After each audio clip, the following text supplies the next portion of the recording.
Le sang gelé sur la veste déchirée de son fils disait tout et rien à la fois à l'officier Stéphane Leclerc. 3 jours. 72 heures interminables depuis que Léo, 8 ans, s'était volatilisé dans la nature sauvage de la forêt de Fontainebleau.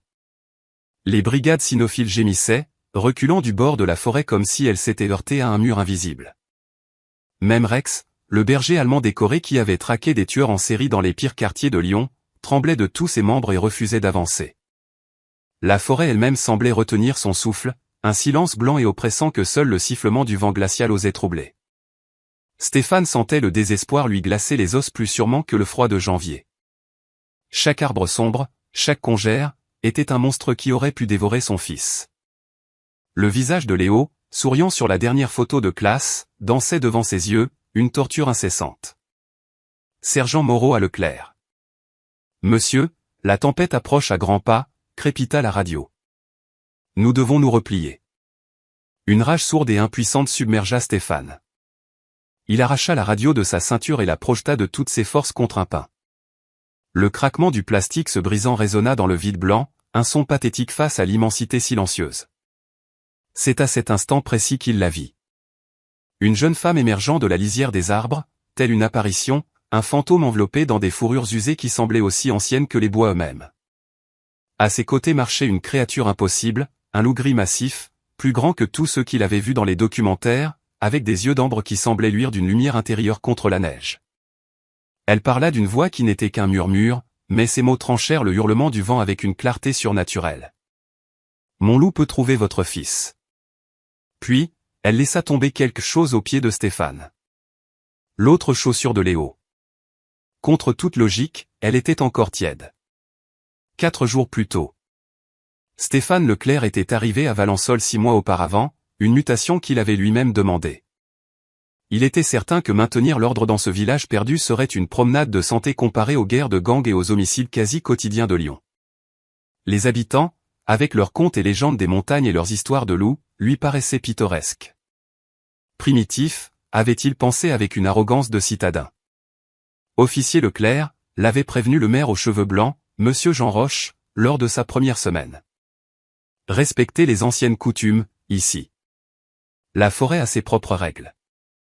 La forêt a des arbres, monsieur le maire, l'avait coupé Stéphane, un sourire condescendant aux lèvres. J'ai des insignes, des armes et des brigades cynophiles. Ce sont toutes les règles dont j'ai besoin. L'enlèvement avait eu lieu le mardi à 15h47. Léo rentrait de l'école lorsque le SUV noir s'était arrêté à sa hauteur. Le temps que Madame Pivert, la voisine, appelle la gendarmerie, ils avaient déjà disparu. Mais Stéphane savait exactement qui avait pris son fils. Marc Volkov. Un membre de la mafia russe que Stéphane avait arrêté 2 semaines plus tôt pour un trafic de drogue à travers l'école de montagne. L'arrestation avait été un modèle du genre, mandat de surveillance, filature, coup de filet impeccable. Volkov avait été exhibé menotté devant les caméras de la presse locale. Les méthodes de grand flic de Stéphane avaient fonctionné à la perfection. L'appel pour la rançon était arrivé au crépuscule. La voix de Volkov, chargée d'un accent slave et d'une haine froide, avait résonné dans son téléphone. Vos méthodes modernes m'ont humilié, officier Leclerc. Voyons si elles peuvent sauver votre garçon. Vous avez 5 jours. Ensuite, la forêt le gardera. Jour 1 de la recherche. Elle était apparue au poste de commandement. Chloé Dubois, la fille étrange qui vivait en marge du village, à peine 20 ans, les cheveux en bataille, avec cet énorme loup gris qui la suivait comme son ombre. Je peux l'aider, avait-elle dit calmement. Zéphyr connaît chaque sentier, chaque recoin. Sécurité. Avait aboyé Stéphane, exaspéré par cette intrusion folklorique. Sortez-moi cette fille et son animal de cirque d'ici. C'est une scène de crime, pas une ferme pédagogique. Les habitants avaient échangé des regards gênés. Le vieux monsieur Durand, l'épicier, avait marmonné, vous faites une erreur. Son grand-père était. Était quoi? Un autre chaman des montagnes? Avait ricané Stéphane. Je n'ai pas besoin de folklore. J'ai besoin d'un vrai travail de police. Chloé n'avait pas insisté. Elle l'avait simplement regardé avec ses yeux verts troublants et avait dit, la forêt se souvient de tout, officier Leclerc. de chaque gentillesse, de chaque cruauté. Puis, elle avait disparu dans les arbres avec son loup, ne laissant que des empreintes dans la neige. Aujourd'hui, 3 jours plus tard, anéanti par le chagrin et le froid, Stéphane comprenait ce qu'elle avait voulu dire. La forêt se souvenait. Elle se souvenait comment cacher son fils de toutes les méthodes modernes auxquelles il avait fait confiance. La radio de Moreau, qu'il n'avait pas ramassée, crépita la voix de Marc Volkov, sans doute piratée. Le temps presse, officier. Tic, tac. Heure 73. Présent. La chaussure chaude dans la neige fit voler en éclats le dernier rempart d'orgueil de Stéphane. Ses genoux cédèrent, heurtant durement le sol gelé. Le grand détective de Lyon, l'homme qui avait résolu 37 homicides, était réduit à supplier une fille dont il s'était moqué. S'il vous plaît, sa voix se brisa, rauque après 3 jours passés à hurler le nom de Léo dans cette nature impitoyable. Je suis désolé pour ce que j'ai dit, pour tout. Aidez mon fils, je vous en supplie. Chloé l'étudia, son jeune visage taillé dans une immobilité de pierre. Zéphyr, le loup massif, tournait lentement autour d'eux, ses yeux ambrés ne quittant jamais la silhouette tremblante de Stéphane. Vous suivrez, dit-elle enfin. Vous ne poserez pas de questions. Vous ferez confiance. Pouvez-vous faire ça, officier Leclerc? Oui. N'importe quoi. Elle hocha la tête une seule fois, puis se tourna vers le sergent Moreau et le reste de l'équipe de recherche. Vous ne pouvez pas venir. Vos radios, votre bruit, ils effrayeront ce qui doit être entendu. Moreau s'avança, hésitant. Madame, le protocole stipule. Le protocole? Les yeux verts de Chloé lancèrent des éclairs. Votre protocole a échoué pendant 3 jours. Rentrez. Dites au village que l'officier Leclerc est avec moi maintenant. Stéphane se releva, les jambes flageolantes. Moreau, faites ce qu'elle dit. Mais, mon commandant. C'est un ordre.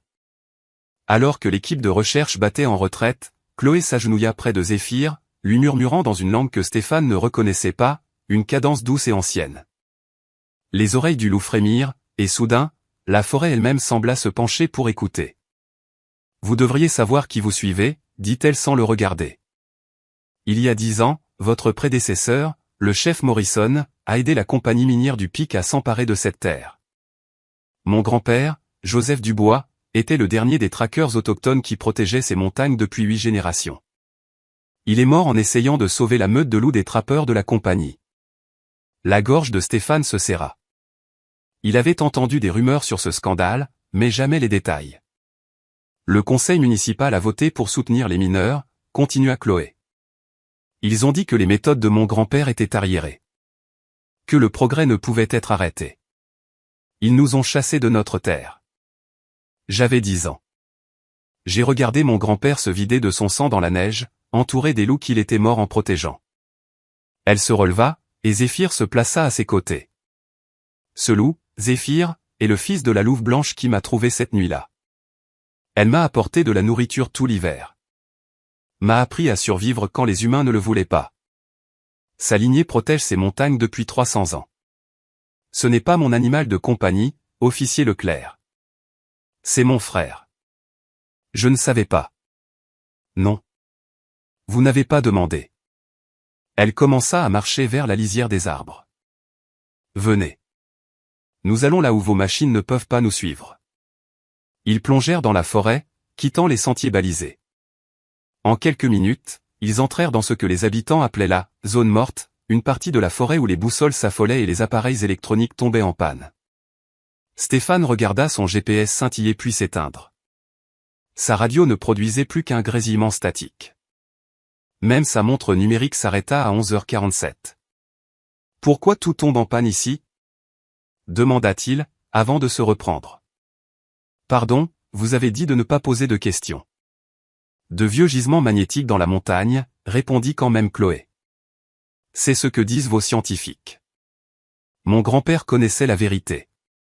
C'est ici que le cœur de la montagne bat le plus fort. Vos machines ne peuvent pas l'entendre, mais Zéphyr, si. Le loup les guida à travers des passages que Stéphane ne pouvait pas voir, entre des arbres qui semblaient infranchissables, par-dessus des crêtes qui semblaient surgir de nulle part. 3 kilomètres plus loin, Zéphyr s'arrêta brusquement, le nez au sol. Il avait trouvé quelque chose sous une bûche tombée, le sac à dos Batman déchiré de Léo. Celui que Stéphane lui avait acheté pour son anniversaire. Il a laissé des balises, dit Chloé, examinant des brindilles cassées disposées selon un motif précis. Ce sont les anciens signes que je leur ai enseignés à la fête des traditions locales l'été dernier. Votre fils, il a prêté attention quand les autres enfants riaient. Les yeux de Stéphane brûlaient de larmes non versées. Ils s'enfoncèrent plus profondément. La forêt devint plus dense, plus ancienne. Zéphyr les mena à une petite clairière où la neige était piétinée, montrant des signes de lutte. Chloé s'agenouilla, touchant une tache sombre sur un rocher. Du sang, mais pas celui de Léo. Quelqu'un d'autre a été blessé ici. Les hommes de Volkov. Elle secoua la tête, fronçant les sourcils. Non, ce sang m'est familier. C'est alors qu'ils l'entendirent. Un grognement survenant des ombres. Pas de Zéphyr, qui s'était raidi à côté de Chloé. D'autres loups émergèrent de l'obscurité. 6, 7, 8 d'entre eux, tous avec les mêmes yeux ambrés. La meute, murmura Chloé. Ils nous ont suivis. C'est une bonne chose? Elle ne répondit pas. Au lieu de cela, elle s'approcha de l'alpha, une femelle balafrée avec des mèches blanches dans sa fourrure grise. La louve renifla la main de Chloé, puis se tourna vers la forêt plus profonde, gémissant. Qu'est-ce qui ne va pas? Demanda Stéphane. Le visage de Chloé avait pâli. Il ne piste pas seulement Léo. Il piste quelqu'un d'autre. Quelqu'un qui ne devrait pas être ici.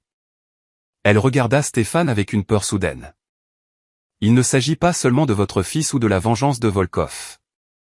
Elle ramassa quelque chose dans la neige, un morceau de tissu déchiré.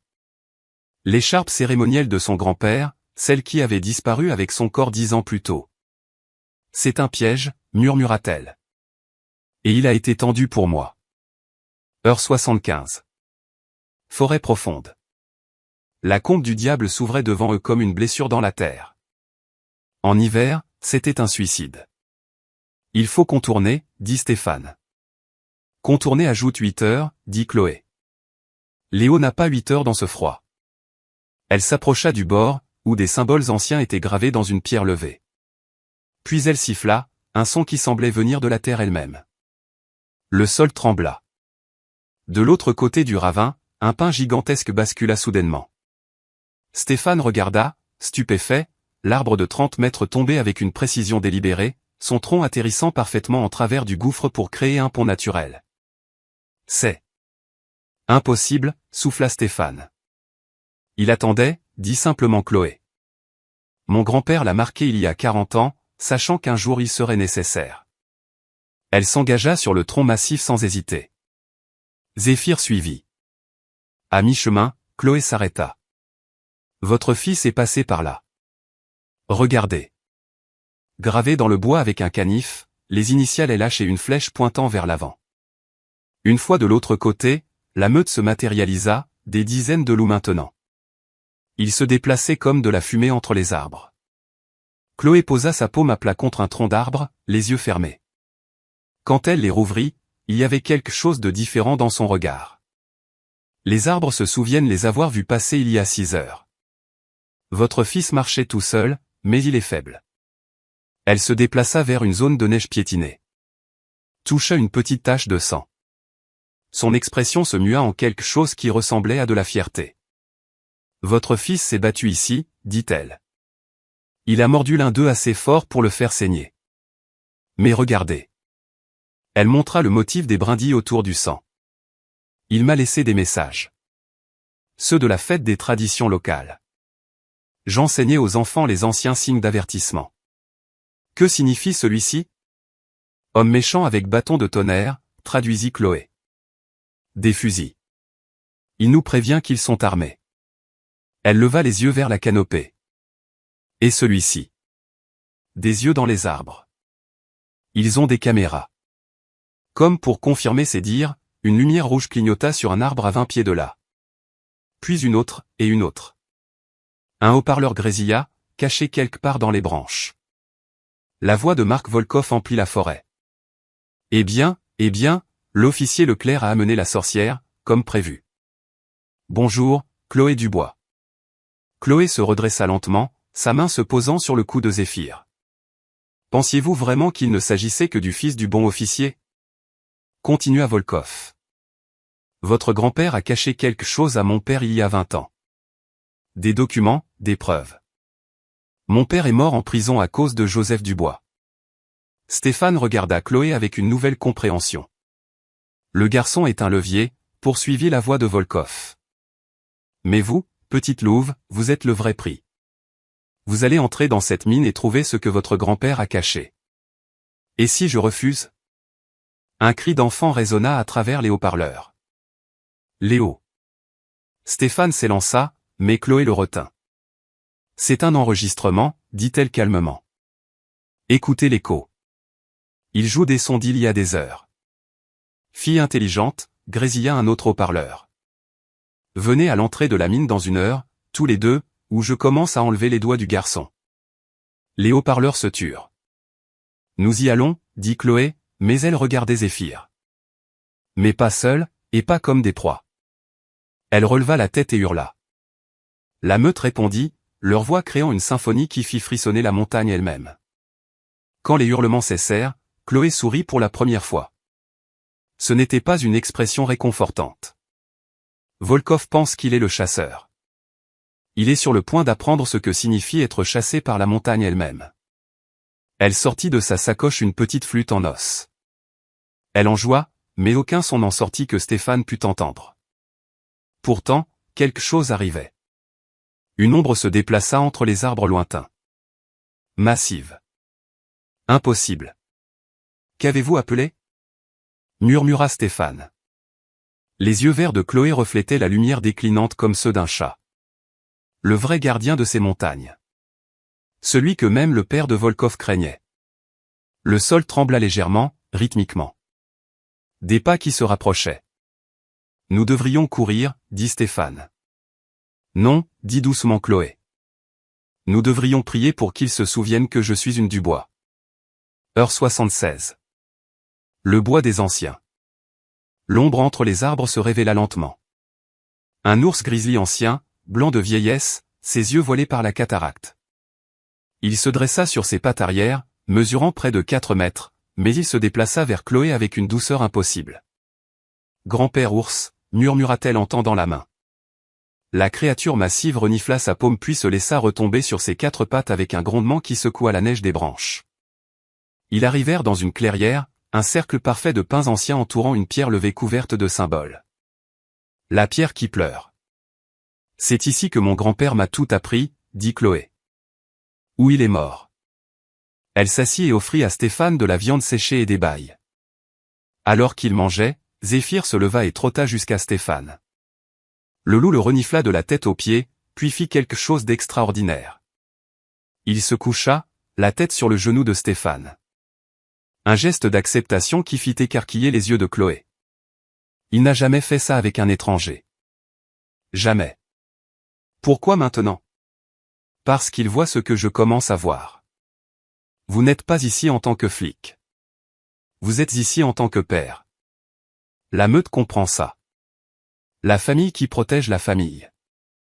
C'est la plus ancienne des lois. La main de Stéphane trembla en touchant la fourrure de Zéphyr. Je dois vous dire quelque chose, dit Chloé. La nuit où mon grand-père est mort. Elle raconta comment Victor Volkov, le père de Marc, finançait la compagnie minière du Pic pour dégager ses routes de trafic de drogue. Comment son grand-père avait rassemblé des preuves et les avait cachées dans l'ancienne mine de cuivre de la Drôme. Comment les hommes de Volkov l'avaient torturé pendant 3 jours avant de le tuer dans cette même clairière. Mais voici ce que Volkov ne sait pas, continua Chloé. Grand-père n'a pas seulement caché des preuves. Il a caché autre chose. Les vrais titres de propriété de toute cette chaîne de montagnes, datant du traité ancestral, jamais légalement dissous. S'ils sont retrouvés, ils annulent tous les droits miniers, tous les permis de développement. Elle s'arrêta, la tête soudainement relevée. La meute s'était levée, les oreilles dressées.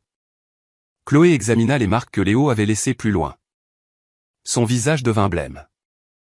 Non, elle brandit un morceau de tissu que Léo avait délibérément accroché à une branche.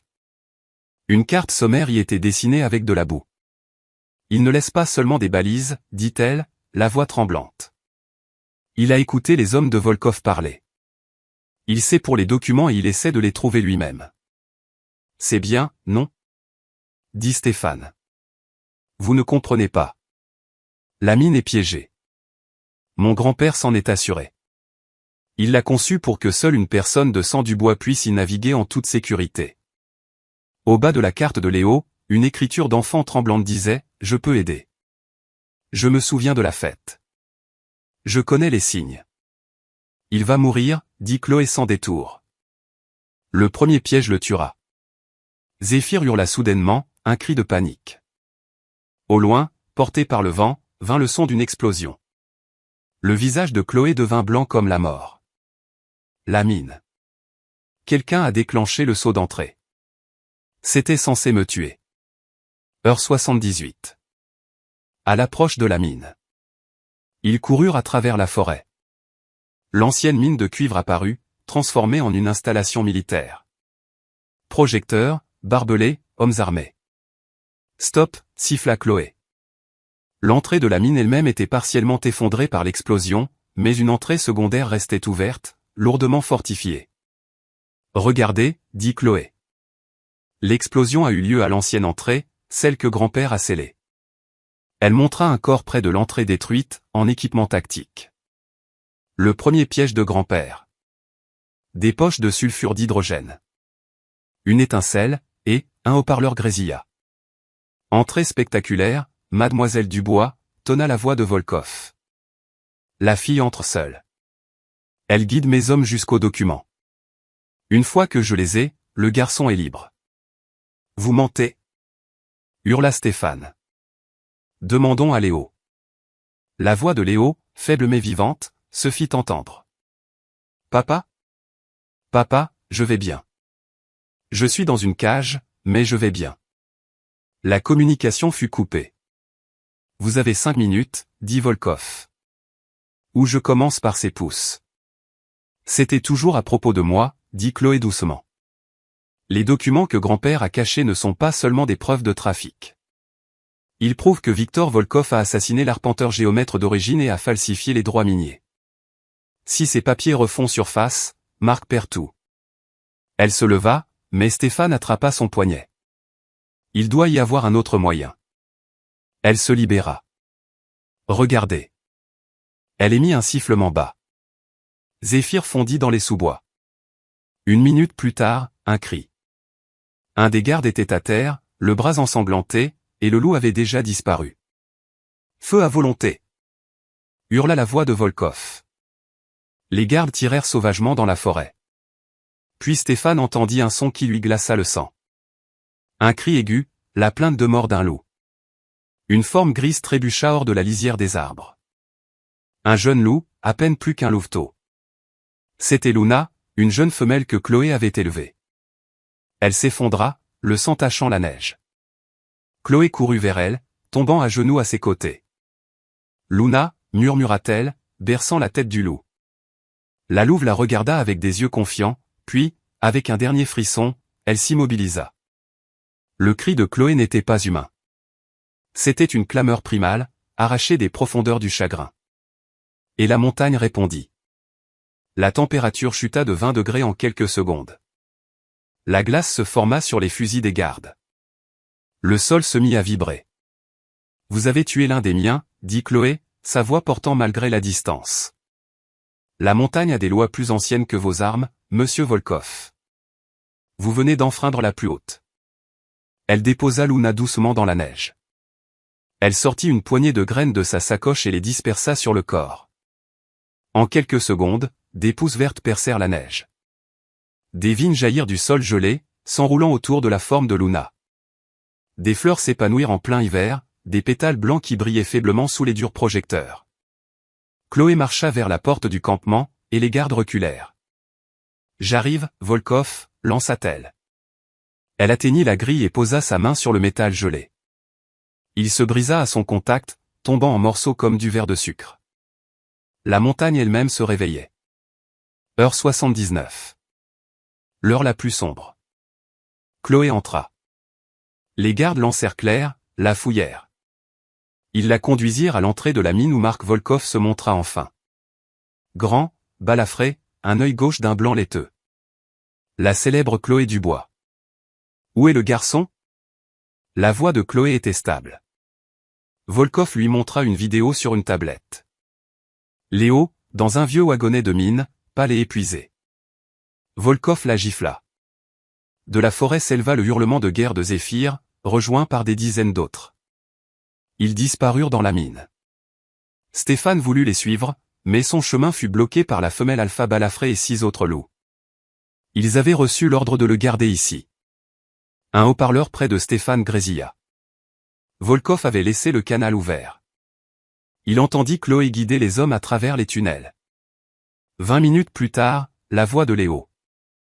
Chloé? C'est toi. Reste calme, Léo, répondit-elle. J'arrive. Puis la voix de Chloé, différente. Il n'y a pas de marqueur ici. C'est là que ça devient dangereux. Un bruit sec, un cri de douleur de Chloé. Puis Volkov, assez de mysticisme. Guide-nous ou je te brise les doigts. Ce qui suivit fit tomber Stéphane à genoux. Les cris de Chloé résonnèrent, mêlés au crépitement de l'électricité. Un tasé. Zéphyr devint complètement fou, se jetant contre les autres loups qui le retenaient. Puis, le silence. La voix de Chloé, haletante, la chambre. Elle est derrière le mur qui ressemble à un visage. Il faut chanter le chant du matin pour l'ouvrir. Sa voix s'éleva dans une mélodie envoûtante. Un bruit de pierre qui grince. Le rire triomphant de Volkov. Maintenant que vous les avez, dit faiblement Chloé, laissez partir le garçon. Oh, mademoiselle Dubois, vous ne pensiez pas vraiment que je laisserais l'un de vous partir. Préparez les charges, ordonna Volkov. Nous allons sceller cette mine pour toujours. Léo, murmura Chloé dans le micro. Tu te souviens comment les loups disent au revoir? 3 hurlements pour le coucher du soleil. La tentative d'un enfant d'imiter un loup résonna dans la mine. Puis un coup de feu. Le cri de Chloé fut coupé par les haut-parleurs qui devinrent complètement silencieux. Heure 80. La vengeance de la nature. La montagne répondit. Le sol se fissura. Zéphyr se libéra et s'élança dans la mine. Stéphane courut derrière lui. Les lumières de la mine clignotaient. 7 niveaux plus bas, il les trouva. Chloé gisait contre le mur, une blessure par balle à l'épaule, mais vivante. Léo était attaché à un wagonnet, terrifié mais indemne. Volkov se tenait entre eux, les documents dans une main, un pistolet dans l'autre. La main ensanglantée de Chloé se décrispa, révélant ce qu'elle avait vraiment trouvé, une petite pierre gravée. Elle la pressa contre le sol de la mine et prononça un seul mot dans l'ancienne langue. La pierre se brisa, émettant une fréquence ultrasonique. Le hurlement commença. Des centaines de loups. Mais pas seulement des loups. Des ours, des lynx, des aigles. Tous les carnivores de la chaîne de montagnes convergeant vers ce point unique. Les hommes de Volkov à l'extérieur se mirent à crier. Dans la mine, des racines épaisses comme le bras d'un homme jaillirent de la roche solide, créant une cage vivante qui bloquait toutes les issues. Zéphyr frappa. Il se déplaça plus vite que la pensée, ses mâchoires se refermant sur la main de Volkov qui tenait l'arme. Le bruit d'os brisés fut chirurgical.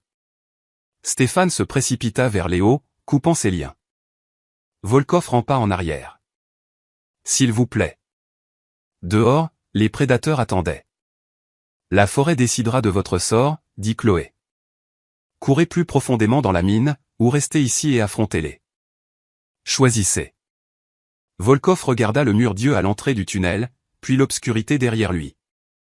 Il choisit l'obscurité. Il courut. Le tunnel devant lui commença à s'effondrer avec précision, le scellant à l'intérieur, vivant. La justice de la montagne n'est pas toujours la mort. Parfois, c'est pire. Chloé chancela et Stéphane la rattrapa. Nous devons vous emmener à l'hôpital. À l'entrée de la mine, les prédateurs s'écartèrent. Le vieil ours blanc s'avançait. Et sur son dos, une vieille femme autochtone que Stéphane reconnut. Monique Blanchard, qui dirigeait le centre du patrimoine. Monique? Comment? Pensiez-vous que Chloé était la dernière à connaître les anciennes traditions, officier Leclerc? Sourit la vieille femme. Son grand-père était mon frère. Elle examina la blessure. La balle est passée. Tu guériras, mon enfant. Nous devons partir maintenant, dit Monique. La montagne scelle cet endroit pour toujours. Alors qu'ils atteignaient la lumière du jour, un cri faible s'éleva des profondeurs de la mine qui s'effondrait. Attendez. Aidez-moi. Ce n'était pas Volkov. Il y avait quelqu'un d'autre là-dedans. Heure 144. 6 jours plus tard. Hôpital de Valençol. Chloé était dans son lit d'hôpital, l'épaule bandée. Léo ne l'avait pas quittée, dessinant des loups sur son carnet. Stéphane entra, portant une boîte de vieux journaux en cuir. Les écrits de votre grand-père, dit-il. Le maire, Jean Roche, suivit. Mademoiselle Dubois, au nom du conseil municipal, je vous présente mes excuses. Je démissionne. Monique Blanchard s'avança. Le conseil m'a demandé d'assurer l'intérim. Mon premier acte sera de créer la Fondation Dubois pour la conservation. Cette chaîne de montagnes sera une terre protégée, avec vous et votre famille comme gardiens permanents. Je n'ai pas de famille, dit doucement Chloé. Si, maintenant, dit fermement Stéphane. Si vous voulez de nous. Léo leva les yeux de son dessin. Ça veut dire que Chloé va être ma grande sœur? Chloé rit, un son pur et sans entrave. Je serai honoré, petit loup. Un mois plus tard. Centre communautaire de Valençol. La vérité sur l'Empire Volkov avait fait les gros titres nationaux. Stéphane s'adressa à une salle comble. À ses côtés, Chloé, Léo et Zéphyr. Le vrai crime, dit Stéphane, c'était le silence. Un par un, des habitants se levèrent, avouant leur complicité, leur peur. Chloé se leva, sa voix douce mais portant loin. La rédemption commence par la confession, et la guérison commence par la vérité. Combien d'entre vous se lèveraient aujourd'hui si un autre Volkov apparaissait demain? Le silence se fit. Daniel reprit le micro. Nous créons la Fondation Dubois, non seulement pour la conservation, mais aussi pour la protection des lanceurs d'alerte. Des promesses fusèrent, des dons, des engagements à ne plus jamais choisir le silence confortable à une vérité dangereuse. Plus tard, Chloé regardait par la fenêtre les lumières du village. Pensez-vous qu'ils tiendront parole la prochaine fois? Demanda Stéphane. Certains le feront, sourit-elle tristement. C'est plus qu'avant. Léo pressa sa petite main contre la vitre. Je me lèverai, dit-il fermement. Même si j'ai peur. Parce que c'est ce que fait la meute. On se protège les uns les autres. Zéphyr se leva et hurla, un son long, grave et mélancolique. Pas un appel à la chasse, mais un rappel. La montagne se souvient de tout. Chaque gentillesse, chaque cruauté. Chaque choix de parler ou de se taire. La montagne regarde. La montagne se souvient. De quoi se souviendra-t-elle de vous?